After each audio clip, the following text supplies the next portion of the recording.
Hello friends, எல்லாரும் எப்படி இருக்கீங்க?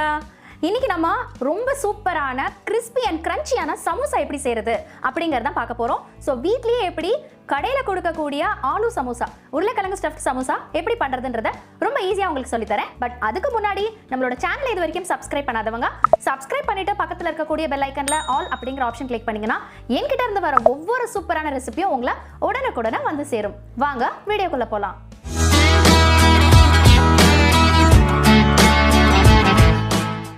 இந்த கிறிஸ்பியான சமோசா பண்றதுக்கு முதல்ல நம்ம வெளியில டோ பண்றதுக்கான இன்கிரிடியன்ட்ஸ் என்னன்றத சொல்றேன். 2 கப் மைதா எடுத்திருக்கேன். சோ இத ஆட் பண்ணா ஆல்மோஸ்ட் 250 கிராம்ஸ் வரும். அடுத்ததா 4 டேபிள் ஸ்பூன் நெய், அடுத்ததா 1 டீஸ்பூன் உப்பு, 1 டீஸ்பூன் ஓமம். இப்போ நம்ம இந்த மாவு எப்படி பண்ணணும்ன்றத நான் உங்களுக்கு சொல்லி தரேன். ஒரு பெரிய பவுல் எடுத்துட்டு நம்மளோட மாவை உள்ள போட்டுடலாம். முதல்ல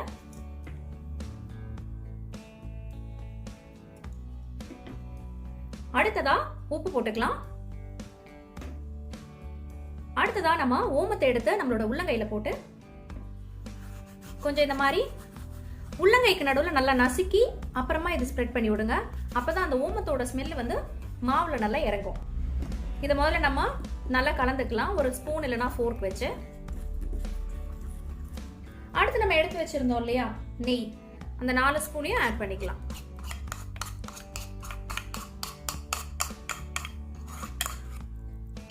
இப்போ நம்ம தேவையான அளவு தண்ணி ஊற்றி இந்த மாவு நல்லா நம்ம டைட்டாக பிணைஞ்சிக்கலாம். ரொம்ப டைட்டாகவும் இல்லை, ஒரு மீடியமாக. நம்மளால அந்த சமோசா வந்து ஈஸியாக தட்ட வர அளவுக்கு டைட்டாக இருக்கணும். ஓகே, நம்மளோட மாவு வந்து நல்லா சாஃப்டாக பிணைஞ்சாச்சு. பாருங்க, நான் விரலால் ப்ரெஸ் பண்ணாலே உள்ளே போகுது. ஸோ இதுதான் வந்து கணக்கு. ஸோ இது வரைக்கும் நீங்கள் எவ்வளோ வாட்டர் வேணுமோ அது போட்டு நீங்கள் பிணைஞ்சிக்கலாம். இப்போ இதை ஒரு 10 மினிட்ஸ் ரெஸ்ட் பண்ணுங்க. ஸோ ஏதாவது ஒரு பிளேட் போட்டு மூடி வச்சிருங்க. இப்போ 10 மினிட்ஸ் ஆயிடுச்சு. நம்ம இப்போ இந்த மாவை எப்படி தட்டுறதுன்னு உங்களுக்கு சொல்லித்தரேன். இப்போ நம்மளோட மாவை 5ல இருந்து 6 உருண்டைங்களா பிரிச்சு வச்சுக்கிறோம். எனக்கு 6 உருண்டை வந்திருக்கு. ஒன்லியும் 2 சமோசா பண்ணலாம். ஸோ மொத்தமா இன்னைக்கு 12 சமோசா நமக்கு கிடைக்கும். ரொம்ப மெலிசா தட்ட வேணாம் சமோசா பண்றதுக்கு. ஸோ கொஞ்சம் திக்கா தட்டினாலே கரெக்டா இருக்கும். போர்டில் கொஞ்சம் மாவு போட்டுட்டு தட்ட ஆரம்பிச்சிடலாம்.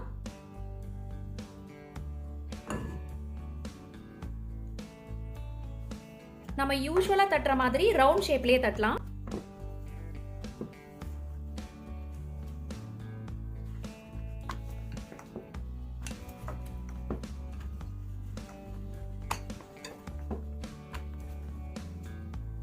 அழகா நம்ம ரவுண்டா தட்டிட்டோம். இப்போ இதை நம்ம ஹாஃபா கட் பண்ணி வச்சுக்கலாம்.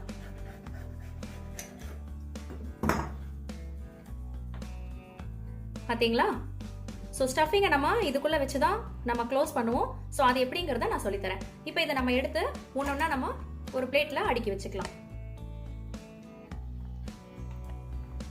ஓகே, ஸோ நம்ம எல்லாத்தையுமே வந்து இப்போ அழகாக தட்டி வச்சாச்சு. ஸோ அந்த திக்னஸ் நான் காட்டுறேன் பாருங்க. ஸோ இந்த அளவுக்கு திக்னஸ் இருக்கணும். ஸோ அப்போ தான் வந்து நம்ம சமோசா வந்து நல்லா வந்து லேயர் வந்து அழகாக இருக்கும். ரொம்ப மெலிசாக வந்து நீங்கள் போட்டிங்கன்னா நல்லா இருக்காது. அவ்வளோ ஸ்டஃபிங் நம்ம உள்ளே வைக்கிறப்போ கொஞ்சம் திக்காக இருக்கணும்.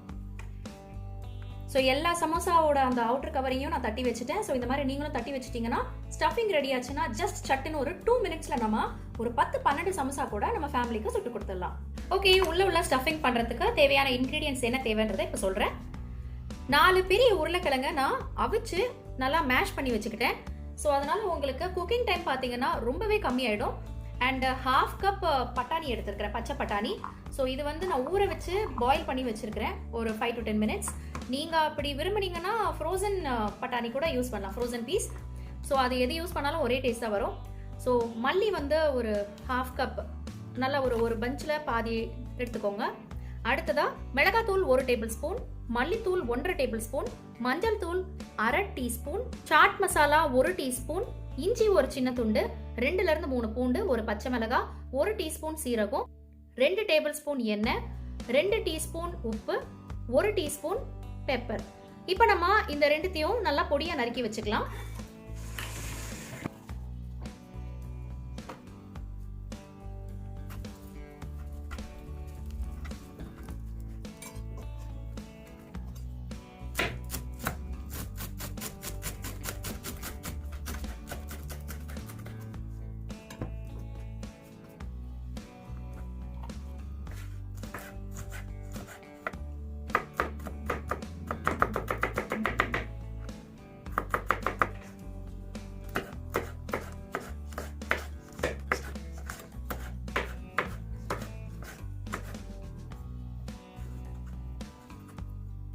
ஓகே, நம்ம இப்போது ஸ்டவ் ஆன் பண்ணிவிட்டு ஒரு ஃப்ரைங் பேன் எடுத்துக்கலாம். பேன் நல்லா சூடாயிடுச்சு. இப்போ நம்ம எடுத்து வச்சுருந்த எண்ணெயை ஊற்றிருக்கோம். இப்போ நம்ம எடுத்து வச்சுருக்கிற சீரகம், பச்சை மிளகாய், இஞ்சி, பூண்டு கட் பண்ணி வச்சுருந்தோம் இல்லையா, அது போட்டுட்டு ஒரு 2 மினிட்ஸ் அதை நல்லா வதக்கி விடுங்க. அடுத்ததாக பட்டாணி போட்டுக்கலாம். அடுத்து நம்ம எடுத்து வச்சுருந்த மசாலா பொருள் எல்லாத்தையுமே இதில் போட்டுக்கலாம் ஒன்று ஒன்றா. முதல்ல மிளகாத்தூள், மல்லித்தூள், மஞ்சள் தூள், பெப்பர் பொடி, உப்பு, இதை போட்டு நல்லா வதக்கிட்டு இருக்கலாம். ஹை ஃப்ளேம்லேயே செய்யலாம் நீங்கள் எல்லாத்தையுமே. ஃப்ரோசன் பட்டாணி யூஸ் பண்ணலாம் இன்ஸ்டண்ட்டாக உங்களுக்கு வேணும்னா. நிறைய பேர் அதான் யூஸ் பண்ணுறாங்க. ஆனால் நம்ம நேச்சுரலாகவே பட்டாணி கிடைக்கும். உங்களுக்கு உரிச்சு யூஸ் பண்ணுறதுக்கு கஷ்டமாக இருந்துச்சுன்னா இந்த மாதிரி ட்ரை பட்டாணி வாங்கி ஜஸ்ட் ஒரு 1/2 அன் ஹவர் சோக் பண்ணிங்கன்னா நல்லாவே வந்து சோக் ஆகிடும். ஸோ அதுக்கப்புறமா நம்ம ஜஸ்ட் ஒரு விசில் போட்டிங்கன்னா நல்லாவே சாஃப்டாக வெந்துடும். ஸோ நம்ம இன்றைக்கி சமோசா செய்ய போகிறோம் அப்படின்னு உங்களுக்கு தெரிஞ்சதுன்னா, உங்கள் வீட்டில் பட்டாணி இன்ஸ்டண்ட்டாக இல்லை, இந்த பட்டாணி தான் இருக்குன்னா ஜஸ்ட் ஒரு 1/2 அன் ஹவர் முன்னாடி திங்க் பண்ணால் போதும், சமோசா சூப்பராக ரெடி பண்ணிடலாம். பட்டாணி நல்லா ஆயிடுச்சு. அடுத்ததாக நம்ம மேஷ் பண்ணி வச்சுருக்கிற உருளைக்கிழங்கையும் போட்டுடலாம்.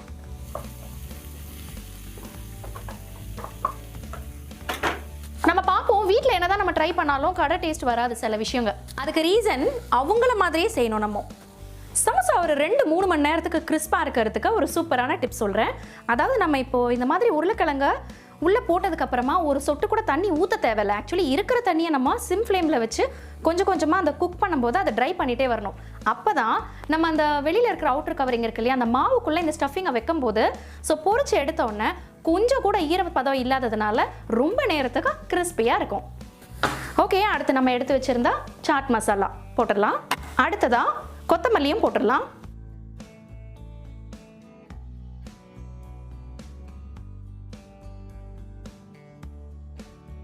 நம்மளோட ஸ்டஃபிங் ரொம்ப ட்ரையாக சூப்பராக ரெடி ஆயிடுச்சு. கொஞ்சம் கூட ஈரப்பசை இல்லை. இப்போ இந்த ஸ்டஃபிங்கை நம்ம எப்படி சமோசா ஷேப்பில் நம்மளோட டோவை மேக் பண்ணி உள்ளே ஸ்டஃப் பண்ணுறதுங்கிறத இப்போ பார்க்கலாம். இப்போ நம்ம எப்படி இந்த சமோசா பாக்கெட்குள்ளே சமோசாவை ஸ்டஃப் பண்ணி அழகாக அந்த ஒரு சமோசா ஷேப்க்கு கொண்டு வரதுன்றத பார்க்கலாம். ஸோ நம்ம கிட்ட இப்போது சமோசா ஃபில்லிங் இருக்குது, சமோசா ஷீட்ஸ் இருக்குது, அண்ட் கொஞ்சமாக தண்ணி எடுத்துக்கோங்க சும்மா பேஸ்ட் மாதிரி தடுவறதுக்கு, அண்ட் ஒரு ஃபோர்க் தேவைன்னா எடுத்துக்கலாம் அழகுபடுத்துறதுக்கு. வாங்க இப்போ நம்ம எப்படி அந்த ஷீட்டை வந்து சமோசா ஃபில்லிங் மாதிரி பண்ணுறதுன்னு நான் காட்டுறேன். ஸோ இந்த ஷேப்பில் இருக்கு இல்லையா, ஸோ இதை மேல் பக்கமாக நம்ம கையில் வச்சுக்கோங்க. கொஞ்சமாக தண்ணி தொட்டு மேலே அப்ளை பண்ணிடுங்க. ஓகே, இப்போ அவ்வளோதான். அந்த பக்கத்துல இருந்து வந்து இந்த பக்கம் விழுற மாதிரி பார்த்துக்கோங்க. ஸோ இந்த ஷீட் விழுந்த உடனே இங்கே கொஞ்சம் நசுக்கி விட்டுட்டீங்கன்னா அந்த ஷேப் வந்து மாறாது.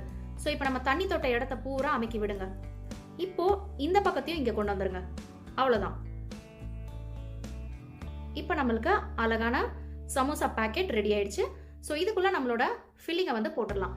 ஸோ அந்த ஃபில்லிங் வந்து கொஞ்சமாக தான் இருக்கணும், ஏன்னா ஓவர்ஃப்ளோ ஆகி வெளியில் வந்துடக்கூடாது. ஸோ மறுபடியும் ஒரு தடவை செஞ்சு காட்டுறேன்.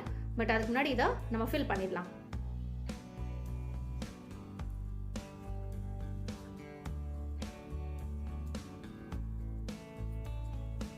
உள்ள நிறையவே ஸ்பேஸ் இருக்கும். ஸோ நல்லா உள்ள தள்ளி விட்டுக்கோங்க. பட் ஓவர்ஃப்ளோ ஆகி வர மாதிரி வைக்கக்கூடாது. கொஞ்சம் கம்மியாக இருந்தாலும் பரவாயில்ல. ஓகே, ஸோ இப்போ மேலே இருக்கிற இந்த அவுட்டர் ஏரியா இருக்கு இல்லையா, ஸோ அதுலேயும் கொஞ்சமாக தண்ணி தொட்டு அதை கவர் பண்ணிடுங்க. லைட்டாக தொட்டு கொடுங்க. தண்ணியும் மைதாவும் வந்து ஒரு பைண்டிங் ஏஜென்ட் மாதிரி. இப்போ ஃபுல்லாக வந்து கவர் பண்ண வராத மாதிரி இருக்கும்.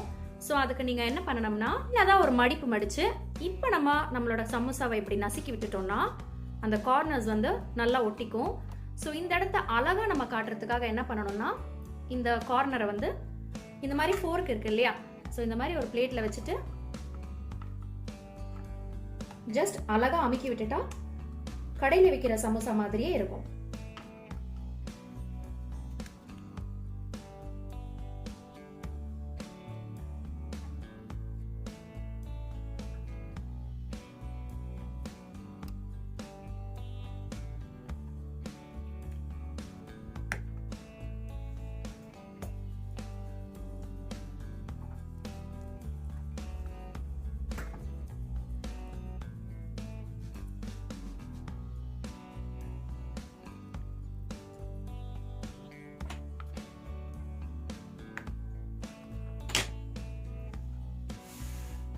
ஓகே, நான் இப்போ ஃபர்ஸ்ட் செட் அதாவது 6 சமோசாக்கான ஃபில்லிங் வந்து ரெடி பண்ணியிருக்கேன்.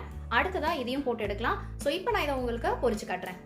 நம்மளோட சமோசா கோல்டன் ப்ரௌன் கலர்லேயும் இருக்கணும், உள்ளே சாஃப்டாக வெந்தும் இருக்கணும், அதே நேரத்தில் கிறிஸ்பியாக இருக்கணும்னா கண்டிப்பாக வந்து ஃபுல் அண்ட் ஃபுல் சிம் ஃப்ளேமில் வச்சு தான் நம்ம இந்த சமோசாவை குக் பண்ணணும். இந்த சமோசாக்கு மின்ட் சட்னி நல்லாயிருக்கும், அதே மாதிரி டொமேட்டோ சாஸ் நல்லாயிருக்கும், அண்ட் இனிப்பும் புளிப்புமா ஒரு சாஸ் தருவாங்க இல்லையா நம்ம கடையிலாம் வாங்கினா. இந்த 3 சாஸோட எந்த சாஸ் தொட்டு சாப்பிட்டாலுமே இந்த சமோசா ரொம்ப நல்லாயிருக்கும். ஸோ இந்த மாதிரி சாஸ் வெரைட்டிஸ் எல்லாம் நான் உங்களுக்கு இன்னொரு வீடியோவில் ஸ்பெஷலாக சொல்லித்தரேன் எப்படி செய்கிறதுன்னு.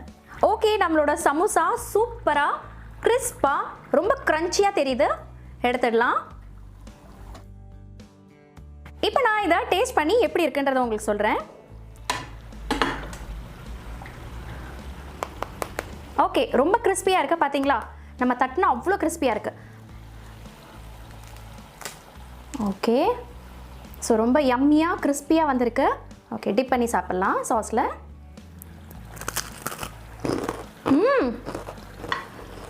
சவுண்டு கேட்குது இல்லையா? செம்ம கிறிஸ்பாக இருக்குது, ரொம்ப நல்லா இருக்கு. ஸோ கண்டிப்பாக வந்து இந்த கிறிஸ்பினஸ் வந்து எப்படி வரும்னா நம்ம சிம் ஃப்ளேமில் தொடர்ந்து ஒரு 10 மினிட்ஸ் அதை குக் பண்ணால் மட்டும்தான் வரும்.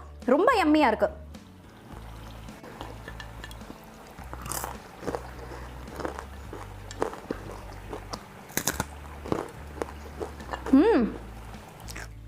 இந்த வீடியோ பிடிச்சிருந்தா, இந்த ரெசிபி பிடிச்சிருந்தா எனக்கு ஒரு லைக் பண்ணுங்க, கமெண்ட் பண்ணுங்க, ஷேர் பண்ணுங்க. மறக்காம நம்மளோட சேனலை சப்ஸ்கிரைப் பண்ணாம இது வரைக்கும் பார்த்துட்டு இருக்கறவங்க சப்ஸ்கிரைப் பண்ணிட்டு பக்கத்துல இருக்கக்கூடிய பெல் ஐக்கன்ல ஆல் அப்படிங்கிற ஆப்ஷன் கிளிக் பண்ணீங்கன்னா இந்த மாதிரியான சூப்பரான ரெசிபிஸ் உங்களை உடனுக்குடனே வந்து சேரும். இந்த சமோசா ரெசிபி நீங்களும் உங்க வீட்டில் செஞ்சு பாருங்க, கண்டிப்பா நல்லா தான் வரும். ஸோ உங்களுக்கு எப்படி வந்துச்சுன்றதை நம்மளோட கமெண்ட் செக்ஷன்ல மறக்காம தெரிவிங்க. இதே மாதிரி வேற ஒரு வீடியோல உங்களை சந்திக்கிறேன். Take care, bye bye.